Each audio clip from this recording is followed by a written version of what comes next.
You can find DC motors in many portable home appliances, automobiles, and types of industrial equipment. In this video, we will logically understand the operation and construction of a commercial DC motor. Let's first start with the simplest DC motor possible.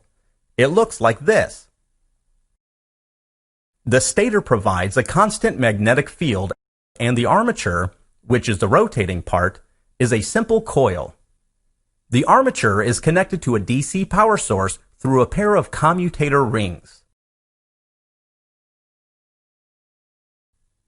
When the current flows through the coil, an electromagnetic force is induced on it according to the Lorentz law, so the coil will start to rotate. You will notice that as the coil rotates, the commutator rings connect with the power source of opposite polarity. As a result, on the left side of the coil, the electricity will always flow away, and on the right side, electricity will always flow towards. This ensures that the torque action is also in the same direction throughout the motion, so the coil will continue rotating. But if you observe the torque action on the coil closely, you will notice that when the coil is nearly perpendicular to the magnetic flux, the torque action nears zero. As a result, there will be irregular motion of the rotor if you run such a DC motor.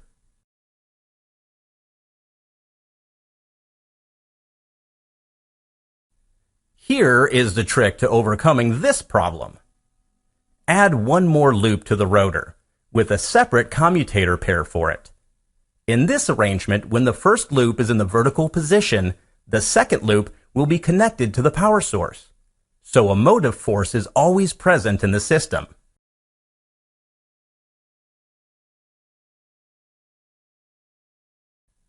Moreover, the more such loops, the smoother will be the motor rotation. In a practical motor, the armature loops are fitted inside slots of highly permeable steel layers. This will enhance magnetic flux interaction. Spring-loaded commutator brushes help to maintain contact with the power source. A permanent magnet stator pole is used only for very small DC motors.